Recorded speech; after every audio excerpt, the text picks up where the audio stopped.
Magandang gabi, mga kababayan. Malapit na po alas 12 ng gabi. At maya paabak na kung sabi mga kapampangan pa. Pero anyway, what is important is we are here alive again. At we would be presenting to you a detailed and profound explanation with regard to the case of Digong and Company sa ICC. Ano ba na ba talaga ang kakailanganin? So, ang kakailanganin lamang po ay simple na lang. Sa ngayon po, na nag-usap tayo, nais kong sabihin sa pangkalahatan na kompleto na po ang ebidensya laban kay Digong, laban sa kanyang mga kasama, si Bato, sa mga kanyang chief of police, PNP sa panahon na mula nung hanggang March 16, 2019 ay tapos na po. Sa totoo lang, tapos na po ang laban. Pwede na natin sabihin yari na talaga si Digong. So sino pa makakasama dyan? Kasama dyan siyempre si Sara, kasama dyan si Bungo, kasama dyan si Bato, kasama dyan si General Karamat, kasama din dyan ang hindi lang nasama dyan si General Danao na dapat sinama, di ba? Kasi inamin niya rin na may pinatay rin siya na pulis. Tapos kasama rin dyan, dapat sila si Albayalde, Oscar Albayalde. At kasama din dapat yan si Vitaliano Aguirre. Bakit po? Kasi siya ang secretary ng Department of Justice nung panahon ng kasagsagan ng pagbabanat ng tukhang. At tinitingnan pala at sa huling pag-analisa ko, kasama rin pala sa crime against humanity ang ginawang kaso laban kay Leila de Lima. So, ang nag-imbento ng mga ebidensya laban kay de Lima ay si Vitaliano Aguirre. So, kasama siya sa ICC investigation. At mind you, kung mag-umpisa na to, formalidad na lang. Kasi ando na nag-umami na po si Digong, kahit sabihin pa natin ng pabiro-pabiro, umami na po siya na siya ay may programa, may pulisiya. Ang kanya mga palusot lang ay hindi naman siya nag-utos na pumatay. Ang sinabi na lamang niya, i-encourage ninyo na lumaban para patayin sila. Para magkaroon kayo ng dahilan para patayin. Okay? Analisahin natin ang lahat-lahat. Wala siyang ibang pinagbigyan ng official testimony. Ito ang kauna-unahan. Yung nagsalita siya sa Senado. Lahat po ng sinabi niya sa Senado ay matatanggap na ebidensya sa ICC sapagkat po yan ay sinumpaan niya at direkta siyang tinanong. Walang ibang nag-udyok sa kanya kung paano siya sumagot.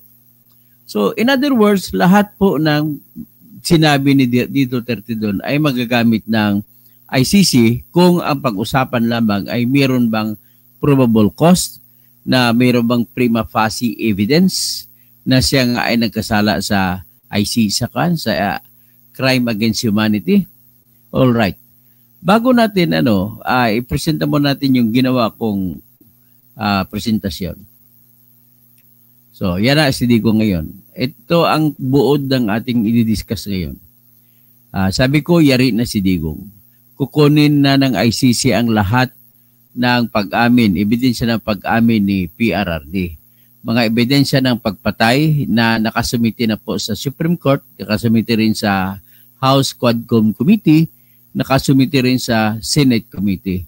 At mapapatunayan dito sa oras ng mga nangyari na sabay-sabay halos at magkasunod sa isang period up to March 16, 2019 ang pagpatay mula noong November 1, 2011 hanggang ngayon.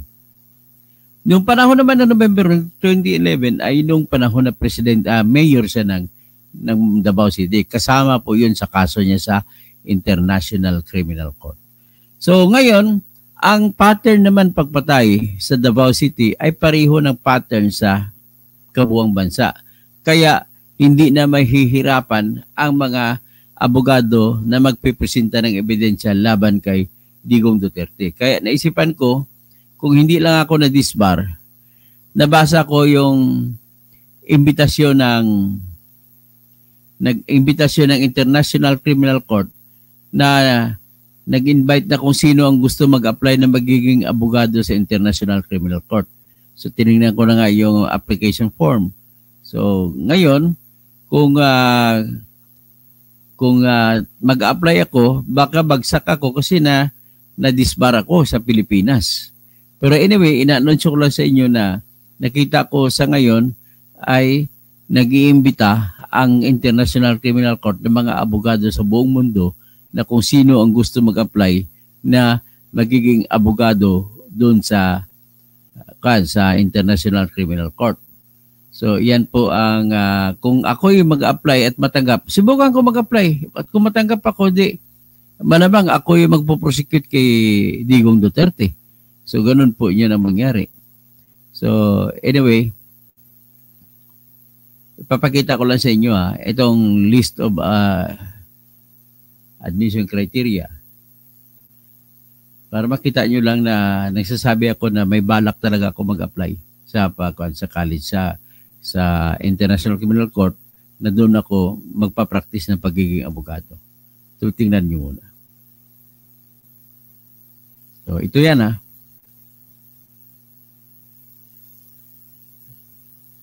So, yan, admission criteria. Nakasaad dyan. List of counsel, competence, sinasabi, candidate shall have proven competence and expertise in international or criminal law and procedure. Papasa ako dyan. Experience, candidate must have a minimum of 10 years of relevant experience in criminal proceedings as a judge, prosecutor, or as a lawyer na tinatawag na advocate, or other similar capacity. The category of other similar capacity includes necessary relevant experience in the conduct of criminal proceedings, whether in the courtroom or in a supporting capacity. So, pwede papasok dyan mga clerk of court. Tapos, pwede rin ang mga professors of law. Kasi talagang highly regarded. Dapat sana pala pumasok lang professor. Tapos language skills. May language skills man ako sa English. So, pasado na ako. Tapos nakalagay record of high standing required of the profession. So, candidate must have not been convicted of any serious criminal or disciplinary offense considered to be incompatible. Yon lang ang problema ko. Kasi meron akong disciplinary offense na convict ako at ginawa ng Supreme Court at sinabi at dinisbar ako. So, yan lang ang problema ko. Kung wala ako niyan, sigurado ako na matatanggap ako sa nabilang abogado ng International Criminal Court. So anyway, balik tayo kay Digong. Bakit ko nasabi na ganito na pangyayari? Ang una kong dahilan ay yung pag-amin niya sa Senado kahit minsan ay mga paasar, pabiro o paano, yun po ay considered as virtual or substantial na pag-amin na siya nga ang may pasimuno. Importante lang, inamin niya na may pulisiya siya. Yung nga lang, sabi niya, ang katwiran niya lang, ang pumatay mga pulis, hindi naman ako. So, dapat ang criminal liability, kung sino parusahan, ay personal yan. Hindi yan sa kung sa kanya, policy lang daw siya. Well, nakalimutan niya na yung policy ay ebidensya, nag-amin na siya ay ebidensya na siya ang nagdidireksyon, kumukumpas na sumusunod ang lahat. So paano mo naman malalaman na sumusunod ang lahat? Widespread and systemic attack. Yan naman ang unang-unang elemento ng crime against humanity. There must be widespread or systemic attack against civilian population. Maka-civilian lahat ang pinatay. So, yan ay meron na kasi inamin na nila, nagpresenta na sila ng mga programa na double barrel, tapos HBT, tapos tukhang. Tapos, yung attack na tinutukoy dito, kahit anong klaseng attack. So, ipapakita ko sa inyo ang Rome Statute, ang batas ng ang batas ng asa na ba yung batas ng Rome Statute? Ito. Pakita ko sa inyo yung batas ng Rome Statute. Ang elemento ito ng tinatawag na crime against humanity. Kung anong klase mga krimen, ipapakita ko ang pwede na ginagamit ng Rome Statute. Ito. Article 7. Tingnan natin ng Article 7. Palakihin natin.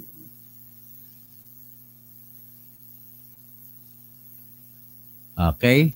So sinasabi dito, Article 7, nakikita niyo ba yan? Article 7, Crime Against Humanity. Yan ang batas ng Rome Statute. For the purpose of this statute, crime against humanity means any of the following acts. So, kahit ano mga bagay na ginawa na committed as part of a widespread or systemic attack directed against civilian population with knowledge, of course, that of the attack. So, ito, alam naman may knowledge si Digong na mag-attack kasi nag-uutos nga siya, may nagbibigay ng reward. Okay. So, A, pwede yung murder. B, extermination. Pwede rin ang slave, inilila mo. Pwede rin i-deport mo or forcible transfer of population. Or pwede rin na iparusahan mo, ikulong mo. Ito si Lila de Lima, nakapasok sa pagkulong. So, yan po sinasabi ko, pwede rin rape, pwedeng torture, pwedeng persecution o mga pagsampa ng kaso na walang katuturan, walang ebidensya. Yun din, kay de Lima rin ito. So, the crime of apartheid, ang apartheid naman, pag itim ka, hindi ka pumasok sa puti. Pag puti ka, hindi ka pinipasok sa itim ng mga tao. Tapos, an other inhumane acts. So, ang attack naman dito, ibig sabihin, laban sa mga sibilyan. Yan ang sinasabi ng batas. Ang extermination ay kasama rito yung sadya ng pagsugat sa buhay ng ibang tao sa pamamagitan ng pagpagutom, hindi pagbibigay ng gamot, calculated to bring about the destruction of part of a population. Nako, ito yung gagamitin ko na kasi may tutulungan ako. Sasabihin ko na kasi sinabi niya rin niya sa abogado niya, at abogado niya sabi na rin sa akin, sabihin ko na Mr. Makapanas, si Warden Makapanas diyan sa Taguig. Ingat-ingat ka, huwag mo kasi may balak ka. Ang duda ko lang sa iyo, may balak ka po na ipapatay mo, isasalang mo si Dr. Yumol, Chow Tao Yumol. Kaya pilit mo pa siya ipatabi doon sa isang mga killer na pumatay kay Ruel Digamo na kasi kamag-anak ng napatay sa kuno ni Doc Yumol na si Mayora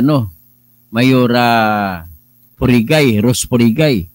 So, matindi lang po yan, Warden. Alam ko na, Warden, kasi nagsabi na siya sa akin na sinabi niya sa mga abogado sa akin na ginagawa mo, tinutorture mo siya dyan. Kaya naghanda po ako ng kasong torture case laban sa iyo, Warden Makapanas. Lahat kayo dyan sa City Jail ng Taguig. Abangan nyo. Ang ginawa ninyo ay hindi ginugutom niyo si Dr. Chow Tao Yumol. Tapos hindi niyo binibigyan ng gamot. Lahat ito pasok na pasok sa extermination. Ito pala ang term na extermination. Sadya mo ginugutom yung tao. Tapos enslavement, inaalila. Tapos deportation, ilipat mo pa, palipatin mo sa ibang lugar. Hindi mo patutirahin sa isang lugar. Tapos ang torture naman, pwede rin ito torture kasi pwede rin itong torture na mental at saka physical. Yan po, kaya bandayan ninyo, abangan ninyo Mr. Warden Makapanas dyan sa Taguig. Tapos gusto nyo pang suwayin ang utos ng korte kung saan ikukulong si doktor. Kasi gusto nyo ilagay sa isang selda na papatayin siya. May planong ibang papatay siya. Ganun ako kasimple. So halata, bisto po kayo.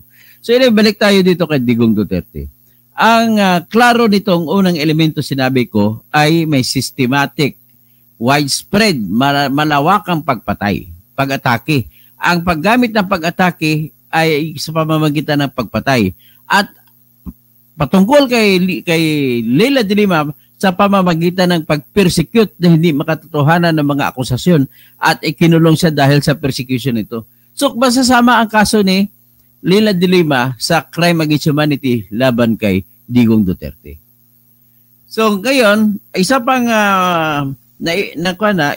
na-establish na ebidensya ay may mga namatay. Inamin na nila, so hindi na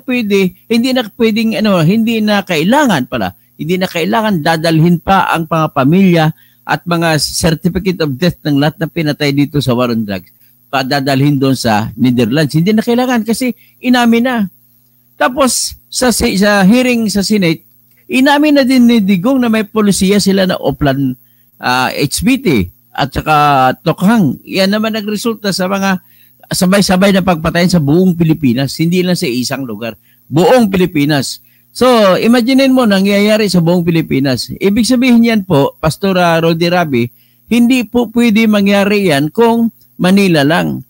Kung Manila lang nangyari, ang maaaring nagutos niyan ng NCRPO, hepe lang ng Manila. Pero kung buong Pilipinas, ibig sabihin, pinaka-presidente ang nagutos. Oh. Ganon po ang ibig sabihin yan. So, next is, ang pagkatapos ng widespread, ay makikita mo, ibalik ko nga, makikita mo na halos sabi ko nga, sabay-sabay ang pagpatay sa buong bansa. No? Napakaraming pinatay. Mga aabot sa 30,000. Pero kahit yung 6,000 na lang na inamin ng PNP, okay na yun. Hindi na natin kailangan hagilapin pang iba. Pagkatapos, mga sibilyan ang pinatay. Pari-pariho pamamaraan ang pagpatay na nanlaban karamihan at nilalagyan ng shabu na tanim na ebidensya. Tapos, pagkatapos na mapatay, wala silang ginagawang investigasyon. So, ibig sabihin, hindi sila nagsusumite ng investigation na gagawa para isumite nila sarili nila sa prosecutor's office. Bagkos, hinay na gagawa lang sa spot report, ayos na. Ganun po ginagawa ninyo. So, ibig sabihin, wala talaga kayong intention from the start na bigyan ng patas na laban ang mga pamilya lang namatayan. Na pinatay pala, hindi namatayan. Pagkatapos, dahil doon sa hindi na kayo nagre-require na isasubmit, absent na kagad sila. At kung meron silang papatayin, kagaya na nangyari kay narinig nyo sa Quad Committee, si Antonio Halili, na mayor ng Tanawan, Batangas, ang nag-set up pa niya na PNP rin. Dinala sa Region 4 mula sa Cebu ang sniper na pinangungunahan siyempre ni sino tong yung pulis na sasabi wala daw siyang kinalaman. Si Kenneth Albutra. Oo. Taga Region 7. Dinala sila, umamin siya na may ticket sa aeroplano papuntang Region 4. So yun ang ngayon ang mission nila. Kasi July 2, 2018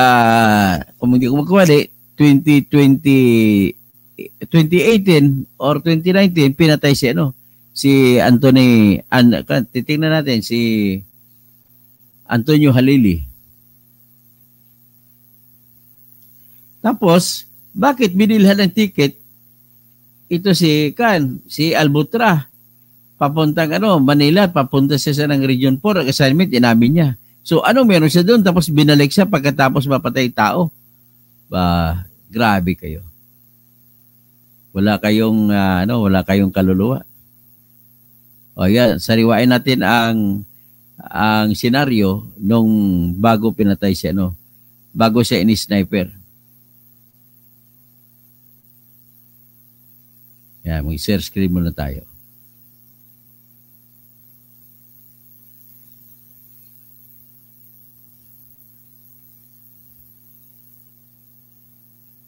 Saan na ba yun?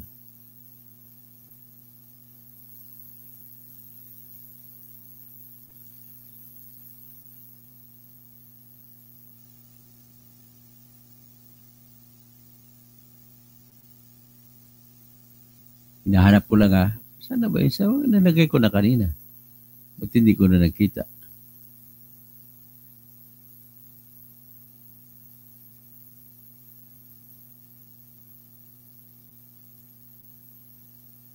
Ay.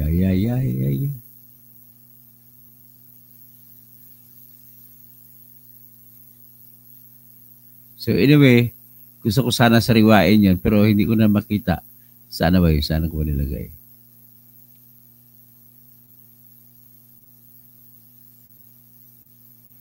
So anyway, iwag na lang natin. Basta anyway, amang sinasabi ko lang, ipapakita ko sana yung mukha ni Kwan bago siya pinatay. So anyway, ang ibig ko lang sabihin, na PNP pa mismo ang nag-set up para makatawid, para makailagay sa pwesto ang gustong papatay. So, biro mo, gulo mo lang ang sniper, magaling pa sa Cebu City.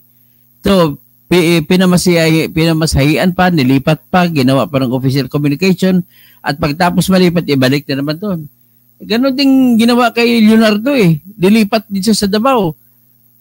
Tapos siya mag-assignment sa Station 2 at Station 10 ng Manila Police District para siya siya ang manager, ang arkitekto kung sino ilalagay sa mga tinatawag na big mga HBT or high value targets or narco list. So ngayon, dahil nakita na natin widespread and systemic, ang kasunod na lang natin pag-usapan ay paano ba pinatay? Pareho lahat ng laban. Pare-pareho lahat. So sa ganong paraan po, ladies and gentlemen, wala na pong kawala talaga si Digong dito. Sinisiguro ko yan po.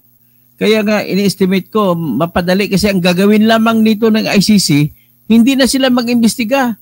Magre-request lamang sila ng certified true copy ng mga transcript of stenographic notes at saka mga ebidensya na nilalakip doon mula sa House Quad Committee at saka mula sa Senate na doon umamin si Digong Duterte.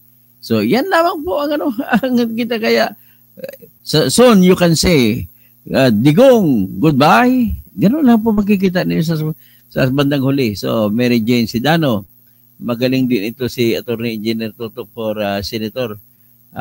Sana makikila mailoklok at inom pa lang aking ang kasong sinampa o petition na sinampa ng Comelec laban sa akin, natanggalin ako sa listahan ng mga tatakbong senador, ay sinagot ko na po at nandoon na sa kanila. Inasahan ko na mananalo ko sa kasong yan at matutuloy kandidatura ko.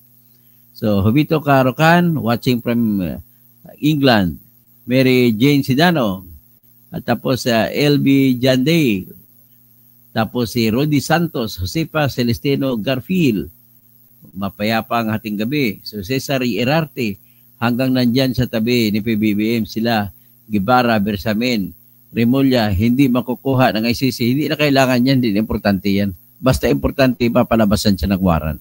So Michelle Gabinete, ay pag nakita kong pangalan nakikita kong pangalan ni Amy Calixto Lacostero Biano, na siyang hinayaan niya na ma-demolish yung mga lupa dyan, mga bahay dyan ng mga squatters dyan sa number 2297 sa FB Harrison Street. So, ano ngayon ang mangyari dyan? Tapos, pinag-iba niya mga kabataan, wala na mapupuntahan. Talagang anti-children yan si Amy Calixto. Huwag nyo na iboto yan. Kung sino man kalaban niya, iboto niya, ikakampanya ko. Pakisabi sa akin kung sino kalaban niya, yun ay kakampanya ko. Castor Norambaba, good evening. Sen ng Bansa. Okay, salamat po. Si Pastor Rodi Rabi, Digong tiyak na bagsak sa ICC. Samson Labisuris, maayong gabi, engineer, no? Jerome Suplemento. Sige Toto, subukan nyo applyan na ang kinahanglan ng ICC. Mag-apply talaga ako sa ICC, bahala na sila magdesisyon kung tatanggapin nila ang isang nakadisbar kagaya ko. So, the 30 days are numbered. Jasmine Celso, Nords Lumabaw, Elmilda Talaogon, Delmar Campilan, Samson Labisores, Romel Bingson, Crispin Rivera, Mayap Abak, Leonardo de San Jose, Zene Tesner, tapos Bernardo Minjula Igdalagim, Francisco, sana matatanggap kayo, Attorney dapat sana matatanggap ako ng ICC.